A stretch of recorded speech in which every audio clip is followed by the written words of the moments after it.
Boa noite, pessoal. Meu nome é Gabriela.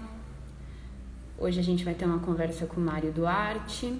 Estou esperando o Mário entrar aqui. Vamos ver conexão, né? Já fizemos alguns testes, espero que não tenhamos problemas com conexão.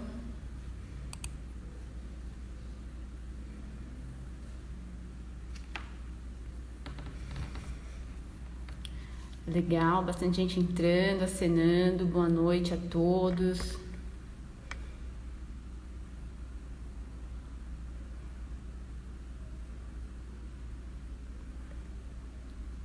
Só esperar o Mário aceitar o meu convite aqui. Aí o Mário entrou. Olá, boa noite, boa noite. Obrigada pela participação aí de todo mundo.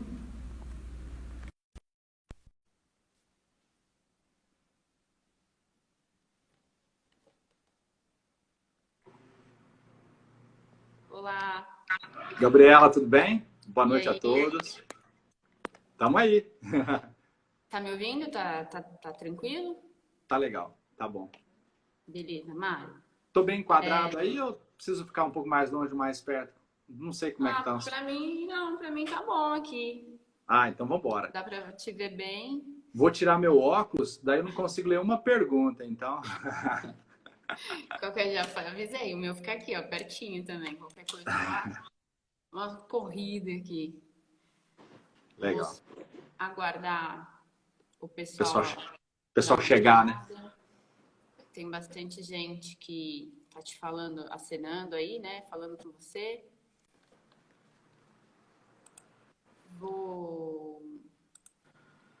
Tô recebendo algumas questões aqui já, o pessoal cumprimentando via WhatsApp, né? Quem tem meu contato pessoal. Legal. Caso você Rica- tenha alguma coisa aí também, a gente vai conversando. Legal. Ricardo Moraes acabou de entrar, os parceiros aí de sempre estão sempre, sempre junto com a gente, né? É isso aí, Ricardo. Grande Mesmo. abraço. Antônio. Muito legal. Bom, acredito que já temos um pessoal bacana aí, né? Pessoal entrando, dizendo boa Claro. noite mais uma vez. Eu Doutor Júlio. agradeço, né? A Isso, doutor Júlio participação de entrando, parceiro todos. nosso também. Tamo junto, doutor Júlio.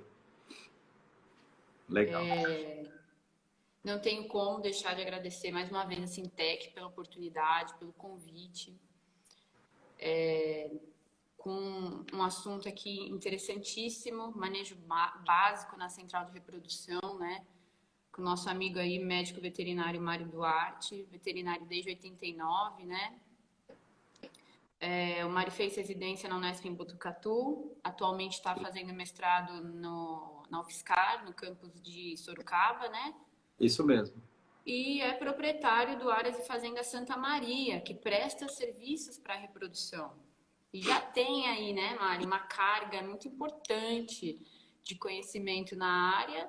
E para nós que trabalhamos aí com manejo, com nutrição, não tem como fugir do básico, né? Que a É, nossa produção é potro. O é cavalo produz verdade. potro, né? Produz energia aí, produz atividade.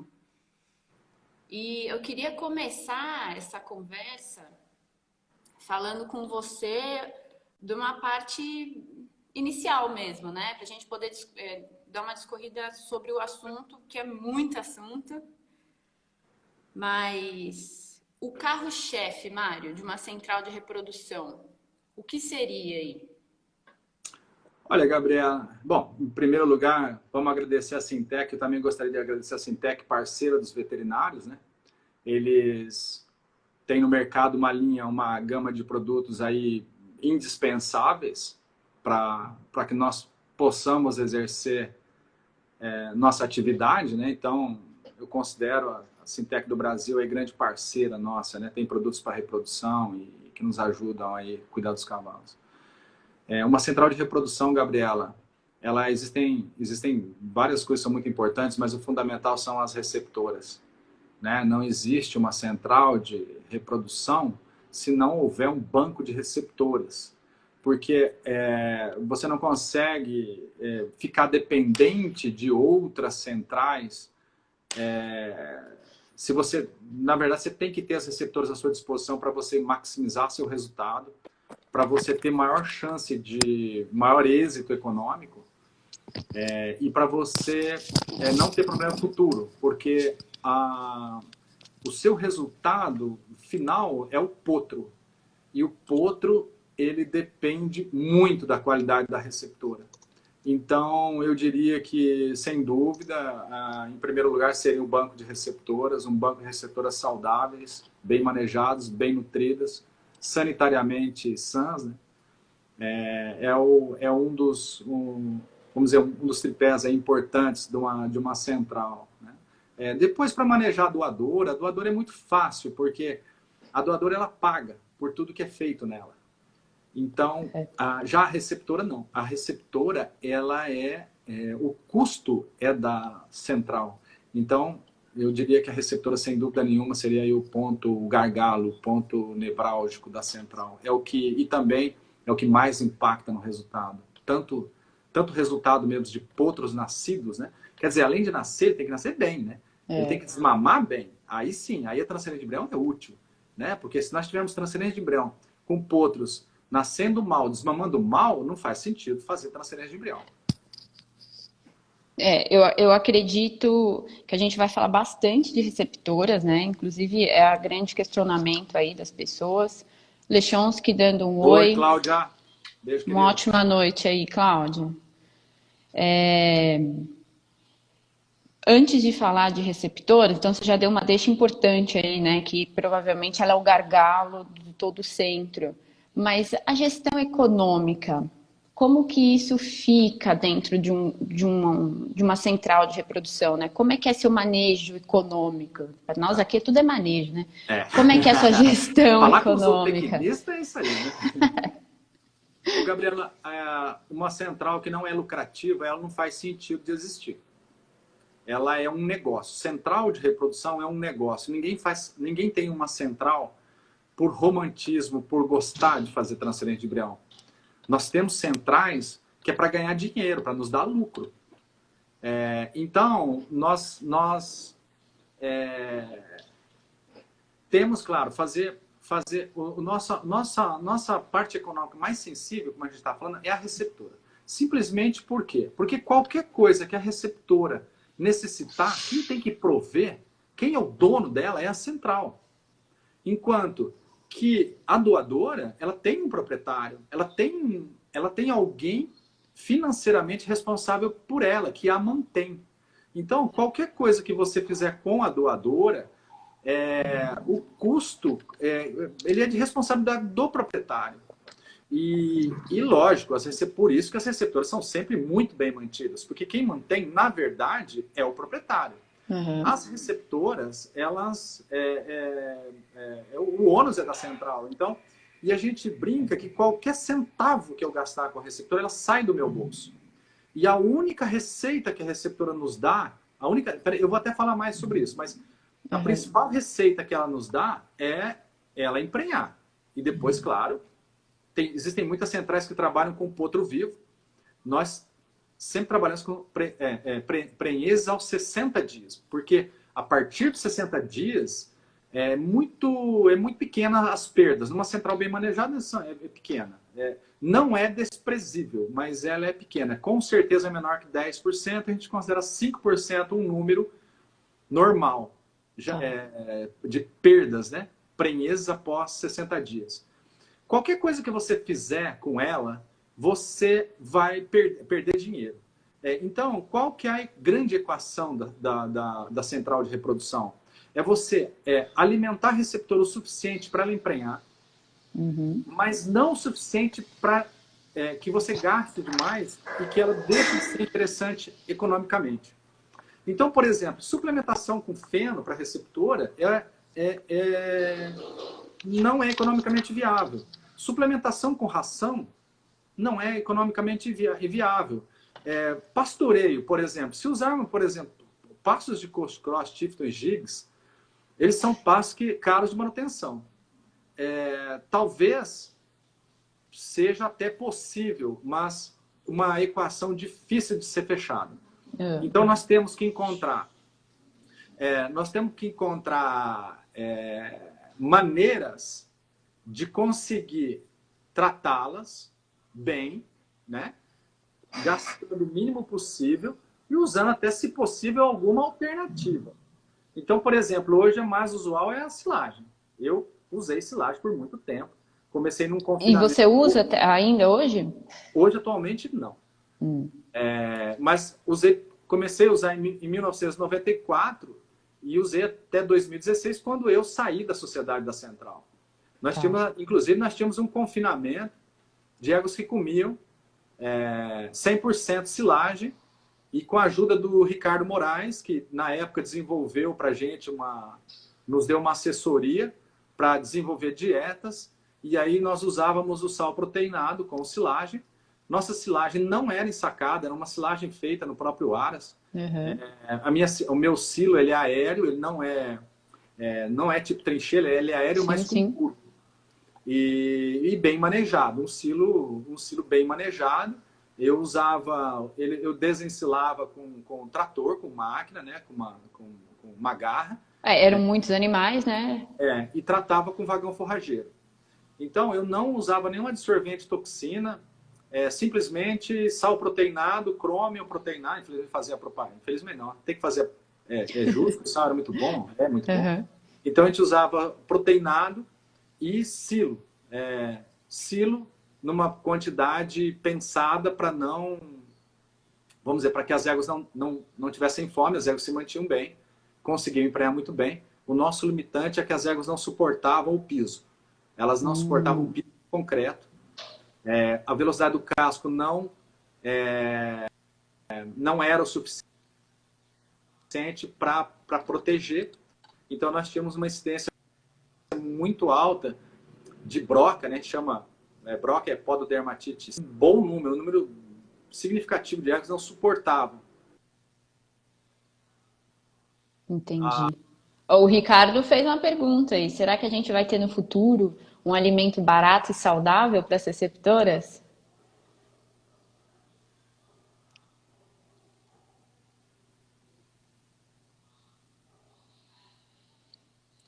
Eu perdi o áudio do Mário, mas foi o que eu falei, né? Muitas lives, muita gente na internet esse horário aí, a gente imaginava que algo poderia acontecer, né?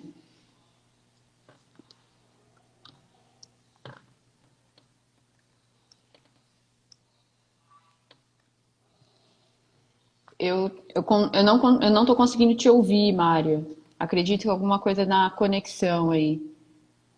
Você pode dar uma olhadinha, por gentileza? Provavelmente é conexão mesmo.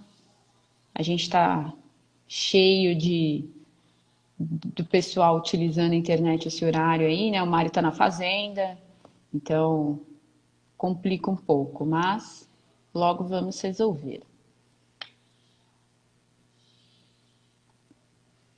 Continuo não ouvindo.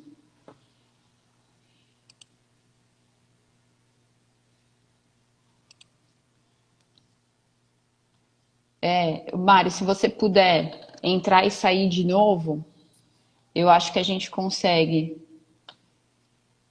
Eu vou te convidar. Você sai, eu te convido de novo, você já faz o convite aqui. Provavelmente a gente consegue voltar o seu áudio. É melhor, se você puder sair, você sai e... Isso, vamos tentar agora mais uma vez. Coisas que acontecem ao vivo, sem problema. Vamos esperar o Mário retornar. Enquanto isso, quero agradecer a participação do pessoal. Obrigada. Vão mandando aí as suas sugestões, as suas perguntas. Já temos aqui uma base boa de perguntas que a gente pegou durante a semana. Mas fiquem à vontade, pessoal. Agora sim. Tô ouvindo. Agora sim. Legal. É normal. Vocês estão ouvindo. Acontece. Você estava falando... Eu não sei aonde que eu que eu parei. Que eu A gente fiquei muito... tá, a gente ficou, eu te interrompi na hora que eu te fiz a pergunta do Ricardo. Você acha que a gente vai chegar? Porque, pô, geralmente a gente tem um número grande, né, de receptoras na central. Você acha que a gente vai chegar a um alimento barato e funcional para as receptoras? Se a gente está Olha, perto disso? bom, Ricardo, nós precisamos de pessoas como você capazes de pensar nesse tipo de problema, né? Eu acredito que sim. Acho que novas soluções estão sendo pensadas. Acredito muito que deva aparecer aí um subproduto, alguma coisa, como é comum, né, na indústria do bovino, né, que sempre aparece um subproduto útil, seguro e barato. Claro que nós não buscamos isso nos animais puros, vamos dizer assim, ou nas doadoras, porque nós temos aquele alimento tradicional, convencional, né, baseado numa alimentação volumosa e suplementada com ração. Essa não é a realidade das receptoras. Nós precisamos de alternativa. Então, esperamos que no mercado apareça uma alternativa para isso, para que a gente consiga equilibrar os custos da receptora e torne a transferência de embrião viável. Perguntaram aqui qual silagem que você usava, Mário, na época. Eu utilizava silagem de milho. Eu utilizava silagem de milho. Eu preparava o meu silo, eu fazia com o meu equipamento, na minha propriedade. Então, eu usava híbridos de milho baseado na digestibilidade, não na produtividade. O meu silo era muito bem manejado, eu fazia leitura de coxo e Legal. tratava como um confinamento, realmente, e tinha sucesso e sucesso econômico. Em 2016, quando eu fechei a última planilha, nós mantínhamos as éguas, uma receptora por R$ 80 por mês. Então, isso era um custo que, equilibrado, no final das contas, ele era lucrativo. Para nós, compensava ter as receptoras. Legal. Bom, não vai ter como a gente fugir. Antes de começar a falar de receptora, eu queria muito saber seguro. Você faz seguro de todos os animais que estão dentro da central? Não. Como que funciona? Não, olha, o seguro para central, ele é possível. Você faz por uma média do rebanho. Você, teoricamente, faria seguro das prenheses. Né? No caso, Garanhuns se tivesse. Eu tentei, de todas as formas, contratar um central. Na época em que eu fiz, havia seguradora que...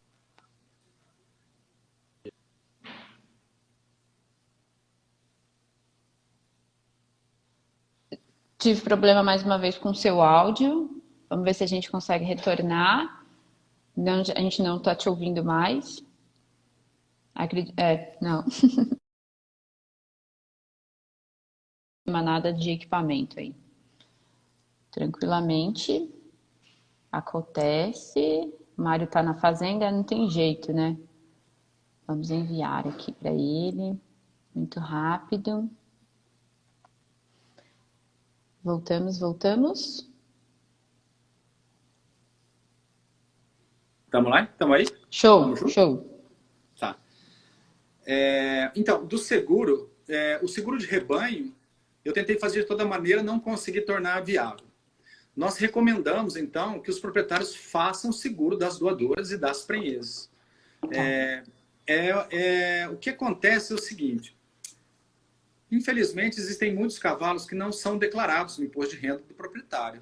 Então, esses cavalos, eles normalmente nem pedem para que haja seguro. Mas nós recomendamos que se faça. A central pagar um seguro para todos os animais, nós tentamos de toda forma, mas é inviável. Não, é uma conta que não fecha. Bom, e não tem porquê, então, né? Pela explicação básica aí, né? E é um pouco... os seguros de prenhez, que seriam super interessante, eles são muito caros, porque eles levam em consideração as piores estatísticas de perda embrionária e aborto. Então, ele sempre inviabiliza. As centrais costumam ter um bom esquema vacinal, diria até, um esquema até, não justo, como eu vou dizer, um esquema muito forte vacinal. Tá. Porque uma prenhez, perder uma prenhez para a gente é uma perda incalculável. Nós não podemos ter... É a perda do produto, né? Um aborto é terrível, porque nós sabemos o quanto teve de trabalho ali para nós perdermos uma prenhez, de repente, por uma falha vacinal. Então, as centrais, elas são muito cuidadosas no manejo vacinal da atual. Uhum. Tá. Eu agradeço o pessoal que está nos ajudando aí, que entendem os problemas técnicos que a gente tem. Obrigada. Bom, já que você começou a falar de vacinação, então o que você me diz aí de controle, principalmente de endoparasita, né? E vacina nas categorias. O que não pode deixar de fazer? E como que você faz seu controle de endoparasitas também nas categorias? Tá. Então, o controle nosso de vermifugação, veja bem, uma central ela é dividida em duas. Uma parte são as receptoras, coitadas, são tratadas do jeito que o mínimo possível, vamos dizer assim. Né? As doadoras não. Doadoras são tratadas como rainhas e os potros são príncipes que nós temos nos aras. Nós cuidamos deles muito bem. Mas os potros em qualquer lugar eles vão ser tratados assim, né? Mas na central eles recebem muito carinho, Gabriela, muito carinho. A central, o potro é um troféu que nós temos. É um berçário, né? E nós Eu fico imaginando ele numa maternidade. Porque muitas vezes nem o proprietário imagina o tanto de trabalho que tem por trás de um potro nascido. Muitas vezes uma doadora subfértil, já numa idade avançada, com um sêmen congelado, de baixa fertilidade. Entendeu? Isso custou para nós muitas horas de sono, porque nós palpamos as éguas durante a noite, a madrugada. Então, o cuidado, né, na hora da aparição. E o custo do potro? O custo do potro no dia, né, do pasto, ele custa. Temos que cuidar. Então, o esquema de vermifugação, ele funciona, a gente começa com ele, com a égua no 10º mês de gestação. Quando 10º mês. Nós recomendamos que se faça uma vermifugação. Nesse momento também nós fazemos vacinações pensando no potro. Pensando na égua levar para o colostro imunidade para o potro poder ter uma maior chance de enfrentar os problemas dos neonatos, né? Então, nesse momento fazemos então no 10º mês e depois, entre o 1º e o 2º mês de vida, nós já fazemos uma primeira vermifugação nos potros. A ideia nesse momento é combater um parasita chamado Trichostrongylos wester, que ele judia demais os potrinhos, demais. Então, eu recomendo que se faça mensalmente a vermifugação. E é muito barato, porque o potrinho, vamos dizer, potro normal, nasce com 50, primeiro mês de vida está com 100 quilos.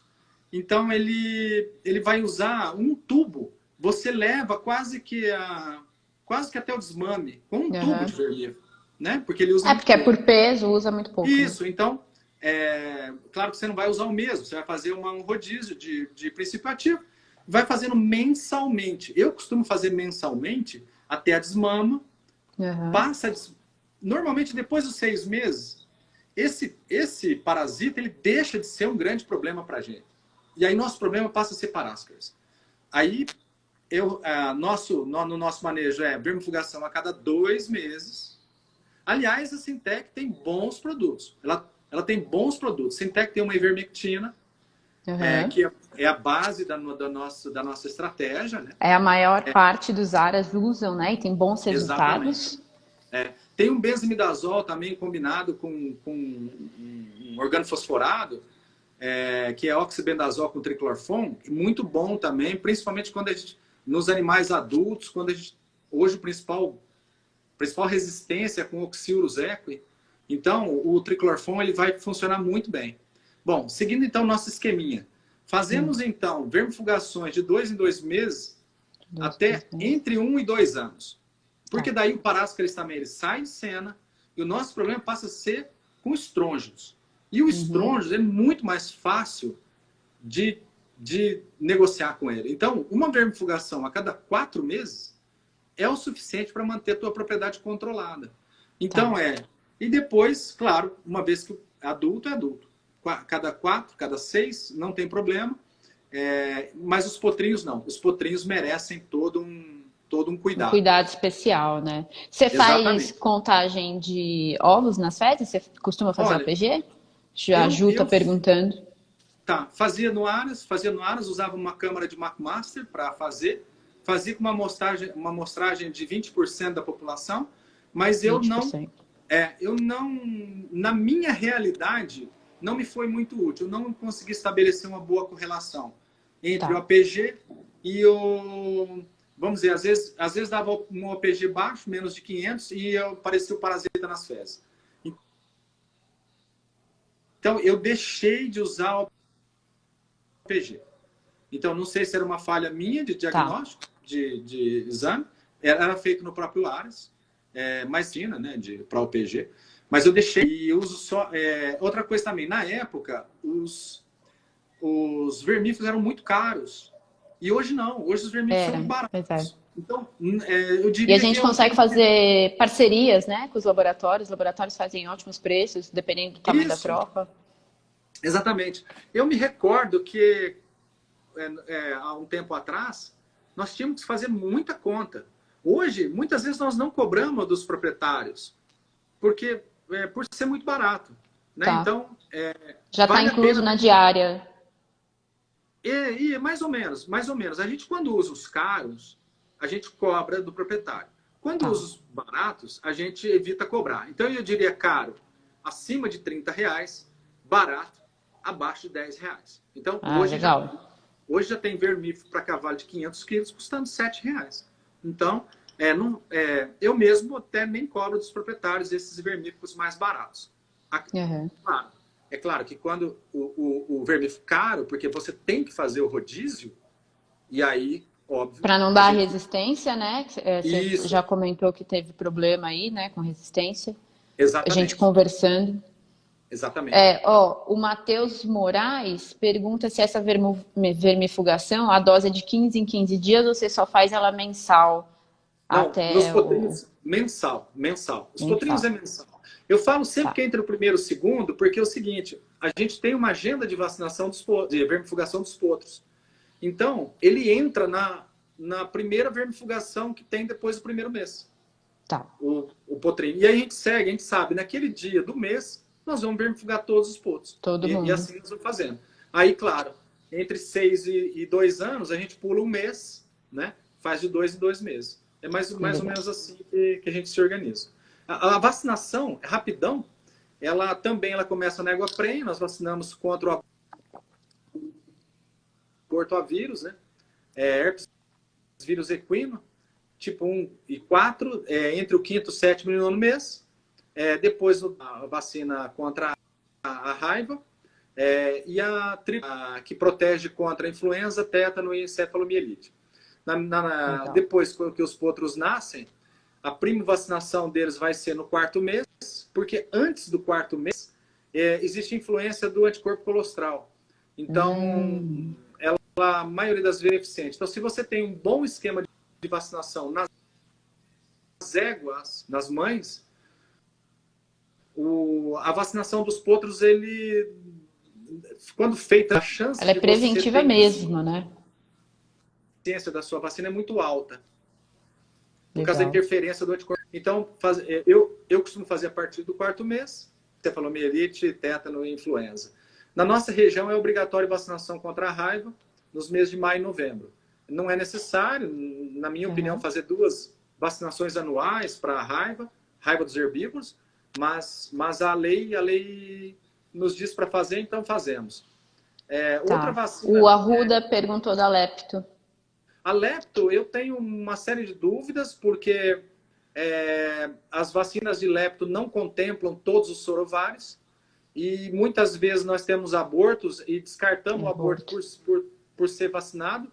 Então, no manejo da central, nós preferimos, em caso suspeita, fazer sorologia pareada. Então, se por acaso subir o título, nós suspeitávamos de lepto. Nos casos, nós preferimos tratar as éguas. A nossa estratégia era uma dose, porque ela é dose única. Trata-se com streptomicina, a gente trata com 10 gramas de streptomicina em dose única. Então, nós tentávamos, né, eliminar a lepto do rebanho aplicando uma dose, então, de sulfato de streptomicina, uma vez apenas, no ato da transferência do embrião. Então, Tá. nós não tínhamos problema com lepto. A lepto ela é regional. Existem regiões que têm mais leptospirose que outras. Por sorte, estou numa região de baixa incidência de leptospirose. Legal.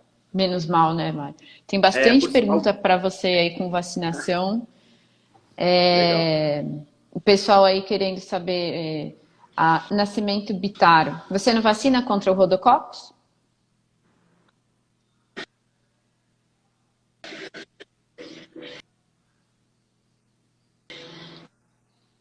Eu perdi seu áudio, então, ficou a vacina de arranhado. Voltou. rodococcus, ela não é amparada pela literatura.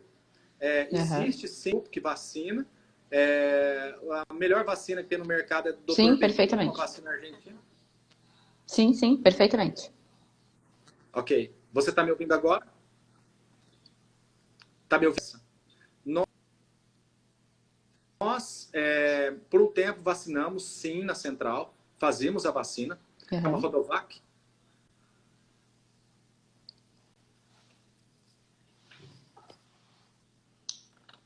Perdi seu áudio, Mário. Perdeu. Problema.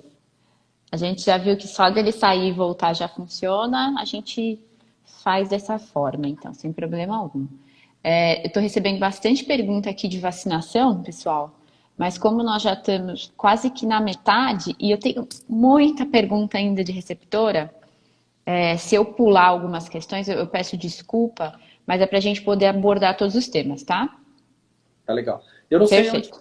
não sei onde que nós paramos aí. Você estava dizendo que a vacina não é usual, né? Não é rotineira aí. Isso. A vacina contra a rodococose equina, ela, como eu te falei, ela não é amparada pela literatura. Então, nós temos uma vacina no mercado, é uma vacina argentina, que é produzida pelo Dr. Becu, chama-se Rodovac. É uma vacina, ela é feita 45 e 15 dias antes do parto, com a expectativa de passar o anticorpo colostral, tá? Mas ela não é amparada. A pesquisa diz que ela não é efetiva. Você não teve experiência, você não usou, você não teve esse... Usou? Usando, só que como ela não... Mas você nunca teve histórico de rodococcus também, né? Pelo que a gente conversou. Não, nós só conseguimos fazer um bom manejo de rodococcus quando implementamos o diagnóstico com ultrassom. E nós fizemos ultrassom quinzenal e tratávamos somente abscessos acima de 1 centímetro e nós conseguimos controlar. Não foi a vacina, não foi o plasma, foi o uso do ultrassom, no caso, e um tratamento nos casos realmente que a gente via que o abscesso era significativo. Legal. Bom, eu não tenho como deixar de fazer essa pergunta, aproveitando que a gente está falando aí de manejo sanitário. Na central que você trabalhou ali, né, como sócio, você em 2015 teve um problema com mormo, complicado, né? Bom, Muito. Todos tivemos problema com mormo. E você teria alguma coisa para falar, putz, o quanto que isso influencia, né, dentro da central, com tantos animais de fora, né, animais de outras pessoas. E aí, como que foi? Central de reprodução é um desafio, todos os dias existe um desafio novo, nós aprendemos a superar esses desafios, Gabriela. Mas o mormo nós não conseguimos superar. Ninguém acha que superou o mormo, né? Mormo é uma doença devastadora para as pessoas, não para os cavalos. A minha conclusão é que o Ministério da Agricultura é muito eficiente para fechar as propriedades, para interditar, mas ele é muito leniente para abrir. Então, ele sabe fechar e não sabe abrir. Isso aí gera um prejuízo econômico muito grande. Uma central de reprodução depende do equilíbrio econômico. Você perde isso durante a central. No surto de mormo que nós tivemos, eu perdi meu casamento, saí da sociedade, tudo em consequência do mormo. Então, eu digo sempre que o mormo ele é devastador. Nós não temos ainda uma solução para o mormo. O animal Infelizmente, né? O animal que foi suspeito na central, ele tinha 4 exames negativos, porque a central ela é obrigada a fazer exames semestrais em 100% dos animais, nós fazíamos. Esse animal que deu suspeita, ele vinha de 4 exames. Ele deu suspeito, eu repeti, eu cometi vamos dizer, um erro, que foi mandar fazer o exame do mesmo animal com o nome trocado, e esse animal deu negativo. Aí, então, pronto. eu tinha bastante tranquilidade, só que para o Ministério nos abrir novamente, foram 5 meses, esses 5 meses foi suficiente para causar um dano bastante severo na parte econômica. E também as pessoas, elas olham com outros olhos depois disso. Parece que aquilo tem um negócio contagioso que vai pegar pelo ar, que acaba manchando um pouco a reputação. E a reputação, sinceramente, era o ativo que nós mais cuidávamos. E mesmo assim, no caso do mormo, nós não fomos capazes de debelar. Foi difícil para todo mundo, né, Mário? Eu imagino para quem tinha ainda grandes investimentos, complicado, né? Só por curiosidade, Gabriela, no dia que nós fomos interditados, nós estávamos com 223 animais de terceiros. Nossa! Então, é absurdo, né? Você pensar a economia que isso gerou, que isso parou, né? Os problemas que isso gerou para os criadores, para os proprietários. Hoje, o Brasil não pode exportar cavalos hoje. Não pode exportar. Ele não pode fazer uma prova internacional aqui, que nós temos aí na corrida Grande Prêmio Brasil. Nós temos no hipismo, nós temos algumas provas internacionais. Os cavalos não podem vir de fora, porque não tem como retornar. A Olimpíada ela é muito difícil de entender como é que a Olimpíada ela aconteceu no Brasil. Porque não deveria. Então, o mormo, nós precisamos resolver o problema mormo. Do mormo no Brasil, né? A Laís Guerra está perguntando, então não existia nenhum animal positivo na sua propriedade? Não, nenhum. O que é feito, o exame normal de mormo que a gente faz para os animais viajar é uma triagem, né? O exame, na época, era fixação de complemento e ela tem um falso positivo de até 4%. Então, se você fizer num rebanho grande, a possibilidade de você ter um falso positivo é muito grande. Então, aconteceu. Aí o que acontece? O Ministério ele confirma, ele faz um segundo exame, só que daí um mais específico, um Western blot na época. E quando fez o Western blot, deu negativo, fomos desinterditados. Só que isso, nós fomos interditados. Demorou, né? 18 de maio e fomos liberados 21 de novembro. Quer dizer, esse tempo foi o suficiente para nos quebrar. Fazendo hoje 5 anos aí da sua interdição. Foi. 18. Nem pensei nisso. Que infelicidade, né? Que pena realmente aí. Aproveitando que a gente está já faltando 20 minutos aqui, eu vou ter que falar de receptora, não tem jeito. Mesmo porque você já deixou bem claro aí no início, né, que o carro-chefe da central são as receptoras. Então me diga se você acha que a receptora na central ela é cara? A receptora não é cara, é que nós cobramos muito barato pelo serviço. Os veterinários vão adorar ouvir isso daí. Eles sabem. O que acontece é que a receptora, ela muitas vezes é vista como um animal descarte inútil. E na verdade não é. A receptora ideal é uma fêmea jovem da mesma raça da doadora. Então, quanto mais parecido com a doadora, melhor ela é como receptora. Acontece, Gabriela, que as pessoas não pensam que a receptora é um animal sem valor. E aí vem o erro. Não, a receptora ela é muito valiosa, ela é muito importante. Ela vai gestar e depois ela vai cuidar de um potro, de uma doadora. Se a égua é uma doadora, já subentende-se que ela é superiora. Né? E se a égua é superiora, o proprietário não vai economizar com o sêmen de um bom garanhão para essa égua. Então, o produto que está na barriga da receptora tem muito valor. Então, para comprar uma receptora, primeiro que o mercado já aprendeu o que é uma receptora, sabe que tem valor e vai cobrar por isso.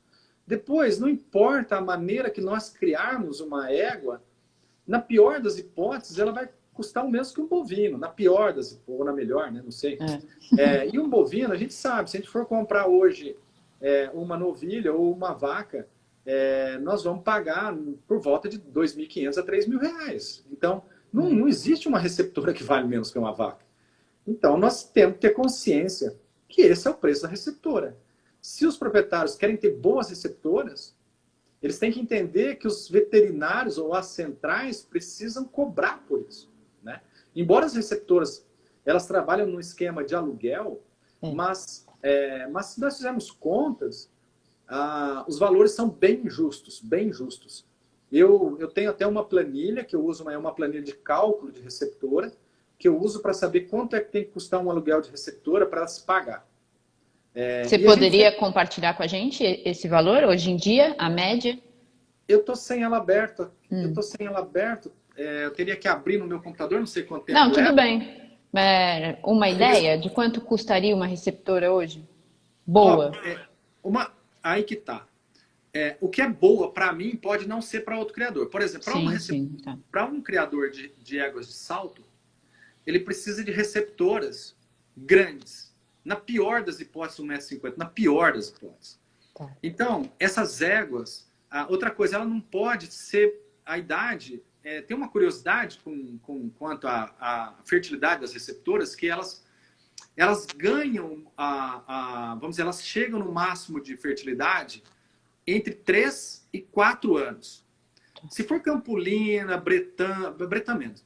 Se for Campulina, PSI, por exemplo... Elas chegam aos 4. Se for, por exemplo, quarto de milha, se for aí linhagens de trabalho, elas chegam aos 3. Tá. Então, dependendo também da raça, elas têm, para atingir o pico de fertilidade, ela precisa chegar nos 4 anos. Então, a gente considera entre 4 e 10 anos, ou até 4 e 12 anos, uma fertilidade plena. Depois, a fertilidade vai caindo, e a gente costuma dizer que ela cai 10% por ano. Isso como vou te dizer, isso não tem nada comprovado, não está estudado, ninguém... É o que você já sentiu trabalhando aí há tantos anos na área. Mas a gente alojava 300, 400 receptoras, a gente mais ou menos percebia o perfil delas. Elas eram acompanhadas, cada receptora, a gente tinha um programa para gerenciamento de receptoras, e a gente via a média delas de uso. Então, mais ou menos grosseiramente, muito grosseiramente falando, é isso. Então, por exemplo, a receptora ela é barata quando você compra aos 4, porque você tem aí a possibilidade de usar ela mais 3 vezes. Vamos dizer, um uso de 3 vezes é muito bom, é muito bom. Não existe central que tenha a média de uso de 3 vezes a receptora. Então, ela precisa ser comprada jovem para você conseguir ter a terceira prenhez, para a terceira prenhez ser lucrativa. Porque a primeira prenhez não é nada lucrativa.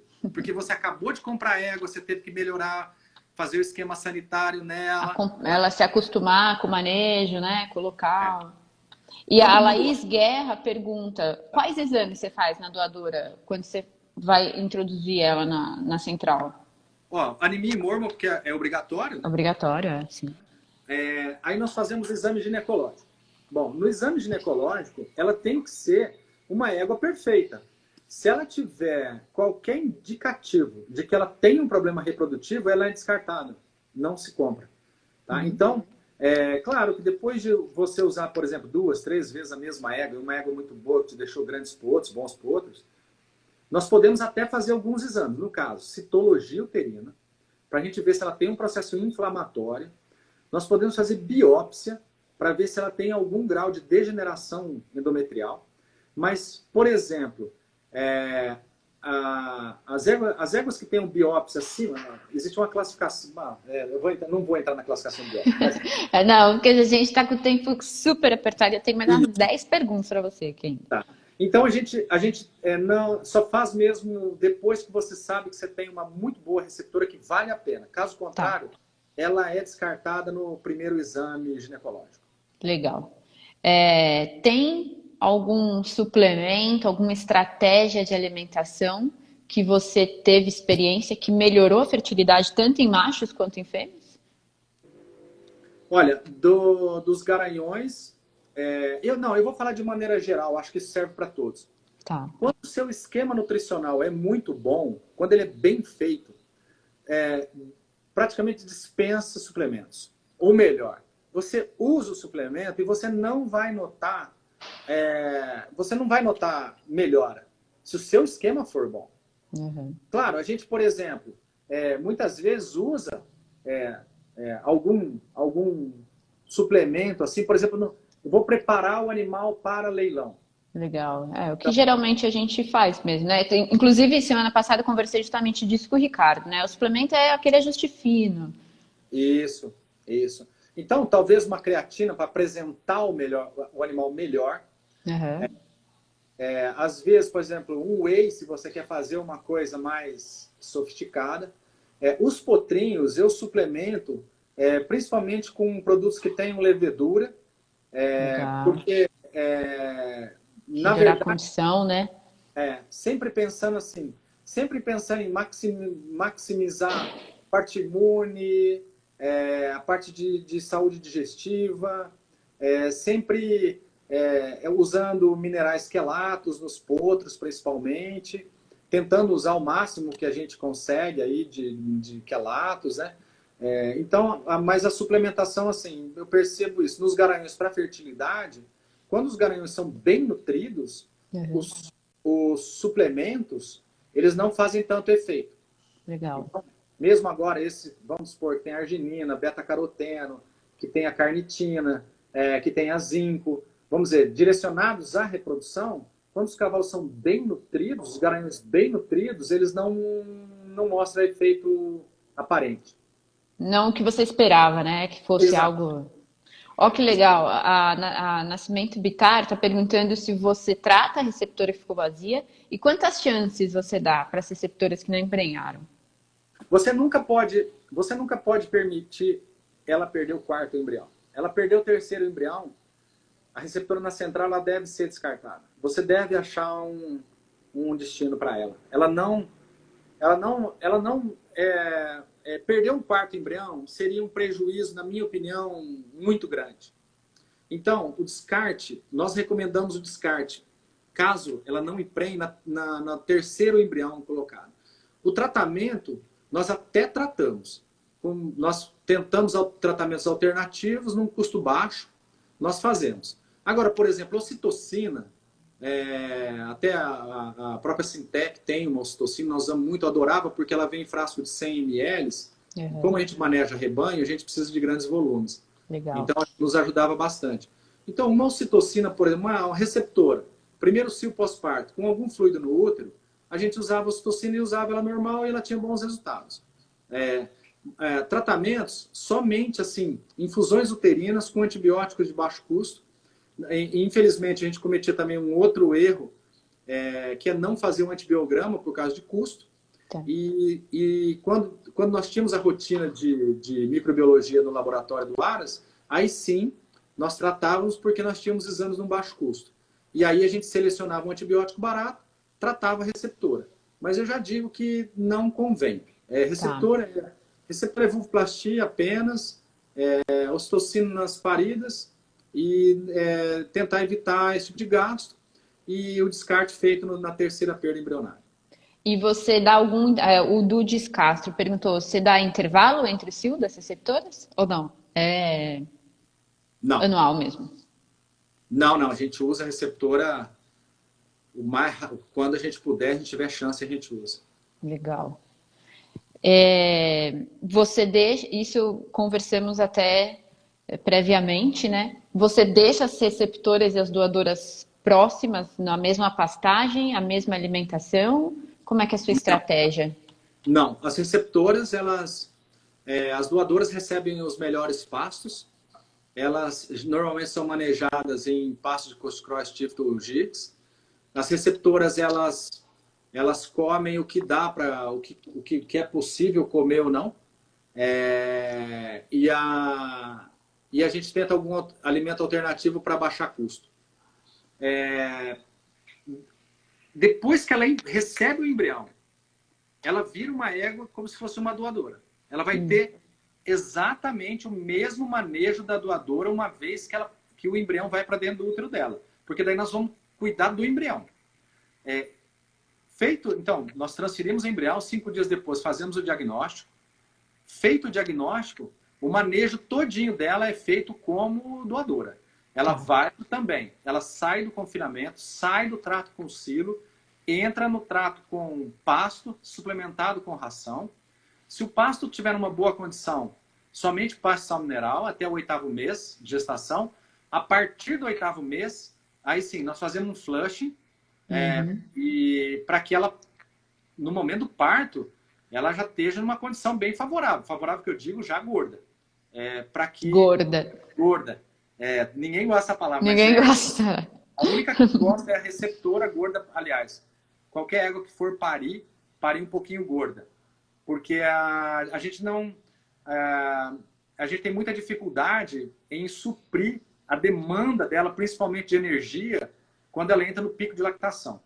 Principalmente que são animais que nascem com uma genética, né? Que precisam de uma manutenção muito alta, né? Exatamente, exatamente. Nós estamos falando de potros que eles precisam desmamar com 280 quilos, aos 7 meses. Então, nós não podemos bobear um dia com ele. Então, e também, se a égua entrar num débito energético negativo, a partir do 3º mês, nós corremos risco muito grande dela perder o embrião que ela está na barriga. Porque, lembra, ela é uma receptora, não importa se ela está com o potro ao pé ou não. Então, quando a gente quer que no 3º mês, ela esteja prei. E a gente sabe... O Bitar David perguntou, você usa o cio do potro? Na receptora? Usa, David. Mas se ela tiver uma condição uterina boa. E outra coisa, a ovulação não pode acontecer antes do 10º dia pós-parto. Então, se a primeira ovulação pós-parto ocorrer antes do 10º dia, nós não usamos. Só usamos as ovulações depois do 10º dia. E se o útero tiver uma condição boa. A condição boa é a ausência de fluido. Se tiver um pouquinho de fluido, até 2 centímetros, nós usamos a ocitocina. Se a ocitocina funcionar e ela limpar, quer dizer, o fluido desaparecer, usamos. Se ficar alguns resquícios de fluido, não usamos. Quer dizer, vamos usar no 2º cio pós-parto. Tá.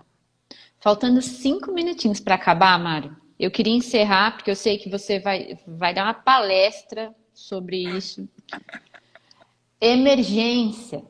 Se acontece algum pepino, se eu tenho perda, se eu tenho roubo, se eu tenho... Tá. O que eu faço? Tá. Então é o seguinte, olha, minimizar problemas, os problemas vão acontecer. Os problemas vão acontecer. Com certeza eles vão acontecer. Então minimizar. Como se minimiza roubo, furto, guarda noturno? Então nós temos que ter alguém cuidando dos nossos animais durante a noite. Muita coisa acontece à noite, muita coisa. Nós inseminamos as éguas na madrugada. Então, nós precisamos de um funcionário à noite. É praticamente 24 horas, né? Você tem animais ciclando em diversos horários, né? Isso. Manejos. Isso, os partos só acontecem de madrugada, as inseminações, a maioria de madrugada. Exato. Então, o Aras funciona e caminhões chegam no meio da noite. Todo momento, né? Então, minimizando o furto, sugestão, esse funcionário da noite, ele tem que andar pelo Aras, ele tem que vigiar os piquetes, e ele tem que realmente cuidar. Não existe outra opção. Muito curioso, trabalhei na Argentina, quando encostava os navios que compravam cavalos vivos para abate, a incidência de roubos era muito grande. Então, quando os navios eles paravam no porto para comprar cavalos, nós tínhamos que colocar as nossas éguas perto das casas para para prevenir roubo. As cólicas, né, acontecem durante a noite, muitas as cólicas, então também. Uhum. As distocias, embora a distocia não é problema central, porque sempre vai ter um veterinário vendo o parto e a gente pega muita tarimba nisso, então não é problema. O problema vem quando é um acidente, por exemplo. Já aconteceu de raio, por exemplo, o guarda presenciar um raio matando um animal caro. Tem coisa que não dá para prever, né? Exatamente. Isso é complicado. Na minha rotina morreram 2 garanhões importantes. Morreram, a gente lutou com eles muito, mas eles não resistiram. E é um desafio muito grande nós falarmos para o proprietário que ele acabou de perder o animal que ele tanto amava ou que ele pagou tão caro. Nós fazíamos um exercício mental para isso, né? Porque é muito difícil. Mas o grande segredo nosso era transparência em todas as atitudes, transparência em muita informação. Nós mantínhamos nossos proprietários todos informados de qualquer evento do Aras com os animais deles. Nós nunca sonegamos informação aos proprietários. Quando acontecia, era por descuido, por uma falha. Mas o objetivo era mantê-los informados de tudo. Então, a gente percebeu que a verdade dita o mais cedo possível e mais clara e mais objetiva possível. Independente de quanto ela machuque, né? Ou quanto que ela doa. Era a melhor alternativa que nós encontramos para minimizar, então, essa situação extremamente desagradável que é você dar uma notícia da morte de um animal, ou da perda de um animal importante, ou então uma lesão que viesse, por exemplo, perder o animal, por exemplo, para o esporte, por exemplo, que acontecia muito, né? Uhum. Então, por exemplo, agora, recentemente, eu tive no lote de potros, um potro subiu no outro para brincar, tomou um coice na articulação da fêmur-tibial-rotuliana e ele não, depois de um tempo ele não aguentava mais ficar em pé. Nossa. Foi até o momento que ele não suportou. Então, assim, nós temos que trabalhar com os proprietários como parceiros. Isso aí. Eles têm que estar cientes da rotina, de como é que funciona, aonde os cavalos deles, qual é o trajeto que o cavalo deles faz no Aras. Ele tem que conhecer o profissional que cuida do cavalo dele, ele tem que ter o telefone do tratador do cavalo, porque ele pode querer uma informação que eu não tenho naquele momento, ele pode ligar para o tratador, ele tem Qualquer liberdade. momento, né? Uhum. O animal é dele, né? Então, o tratador, ele tem que também estar preparado para dar informação para o proprietário, informação útil para o proprietário, né? Então, nós tínhamos esse cuidado de que os nossos chefes de cocheira, eles eram muito bem instruídos, eles eram muito bem educados e eles entendiam muito dos cavalos. E eles tinham até um certo grau de amizade com os proprietários. Que é importante, né, Mário? Ética sempre. Sempre, nunca perder a ética, nunca. A ética vai ser a última coisa. A central de reprodução, Gabriela, ela é dependente de confiança. Com certeza. Entendeu? Bom, todo o trabalho, né? Ainda mais quando a gente está lidando com o animal do outro, né? Animal de um terceiro. Exatamente. Com certeza. A gente quer que o proprietário perceba uma coisa que é uma realidade. Nós cuidamos do animal dele melhor do que os nossos. Com eu certeza. já tive, ó, você está vendo um cavalo atrás de mim, né? Esse cavalo, eu cuidava dele com todo carinho, mas eu garanto para você, era o mesmo carinho dispensado a todos os animais que estavam na cocheira, eu te garanto. Ficou legal. Preciso encerrar, Mário. Legal. Eu preciso te agradecer, muito conhecimento. Obrigada a todos que participaram. André Souza apareceu aí no final. Obrigada, Ju, Obrigado, Rosane, André. Matheus. Pessoal, obrigada. Mais uma vez, obrigada pela Sintec. Ricardo, obrigada, né? Você está sempre conosco, participando aí, é um amigão. Gente, valeu. Mais perguntas, falem diretamente com o Mário. A gente está disponível para vocês aí, tá bom? Grande Fiquem abraço. com Deus. Muito obrigada.